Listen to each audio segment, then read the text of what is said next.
The Wii U has now been out for a few months, and the first screenshots of the next Smash Bros. Will be shown this year at E3. So now is the perfect time to give my list of characters that I would most love to see in it. Number 10. You know, I'm actually surprised that King K. Rool hasn't appeared in a Smash game yet.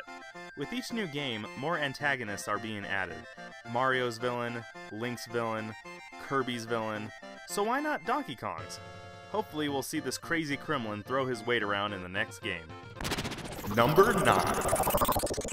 One of the original 18 launch titles for the NES, Mach Rider. A hardcore motorcycle rider from the year 2112 who spends his time cruising down the highway destroying quad runners. Portions of his music, a trophy, and a sticker have made their way into Melee and Brawl, so come on Nintendo, don't toy with them anymore, and invite them to the party. Number 8. The goddess of light and ruler of Angel Land, Palutena. She has been Pit's patron deity since the 8-bit days and gives him his trusty bow and the power of flight. She may not be the most graceful in battle, but her intelligence more than makes up for it. She is a powerful spellcaster and holds a variety of weapons. Truly a formidable foe if she ever goes up against Nintendo's best. Number 7. When you're in a game as solitary as Metroid, when your only company is hostile aliens and your ice beams, it helps to have a character to lighten the mood. Remember me? Anthony. Samus's old friend and partner, Anthony. Him and his giant plasma weapon would make a great addition to the Smash Bros. Roster, and the series needs more big tough guys to give Captain Falcon a run for his money. However, there would be one drawback. His primary weapon isn't very reliable. This thing takes forever to charge. Number 6. Wait a minute. Let's go back for a second.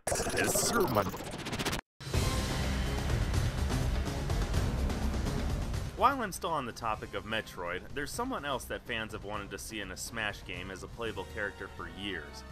Ridley has been a force to reckon with for Samus for her entire life. And as fighting games go, you can't tell me it wouldn't be cool to control a large alien pterodactyl humanoid character. And not to mention, he always has his awesome theme with him. Number 6.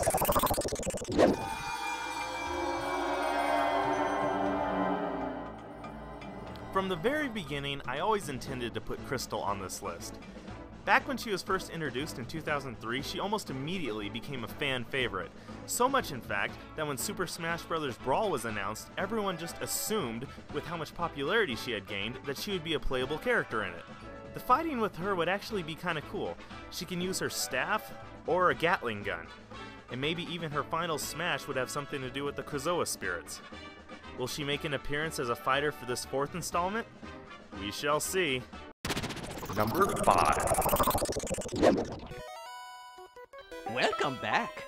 Professor Oak has been around since Pokemon Red and Blue, and it's about time that this legendary scientist stepped into the ring. In the games, a trainer can carry up to 6 Pokemon, so why not one-up the Pokemon trainer and give Professor Oak an additional 3? Now that would make for an interesting topic. Which 6 Pokemon would Professor Oak have? Number 4. Skull Kid. Now let's just think about how cool this would be. If he touches a Smash Ball, his final smash could be to bring the moon crashing down on you. That would be the coolest thing ever. Enough said, let's move on. Number 3. Hey, great work, Mac. Now let's take down the next challenger. After training for years, Little Mac knows that all of them started together, but while they went on to greatness, he did not. So he trained harder to make himself faster, stronger, and more determined to prove that he can earn a spot with the big dogs. Will the Wii U be the battleground for the biggest fight of Little Mac's life? It's time to take your place in history. Go get him, Little Mac. Number 2. Let's go back to Metroid for a second. And yes, I promise this will be the last time on this list. But there is one more person lurking around the bottle ship that would make a great Smash character. Created as an artificial intelligence by scientists using the intellectual data of Mother Brain, Melissa was designed with the intent to have control over Metroids. Think about how cool that would be. A character who can fight and use Metroids as a secondary weapon. She is a little psychotic though. Well, as normal as an android with the brain of one of the most deadly villains in video games can be. Did you expect her to be normal? The humans were foolish, and I was forced to bring judgment on them. Number 1. Over the years, there have been many games that didn't make it to the rest of the world. And if you played Smash Bros. Melee, you know exactly what I'm talking about. All those Japan-only trophies. And some of them actually look pretty cool. And I'll admit, I hadn't even heard of Fire Emblem until Melee came out. So let's see it, Nintendo. You have an opportunity to share old characters to an untapped audience. We shall see if any of these characters actually make it into the game. Leave a comment below. Tell me who you would like to see the most in Super Smash Bros. Wii U.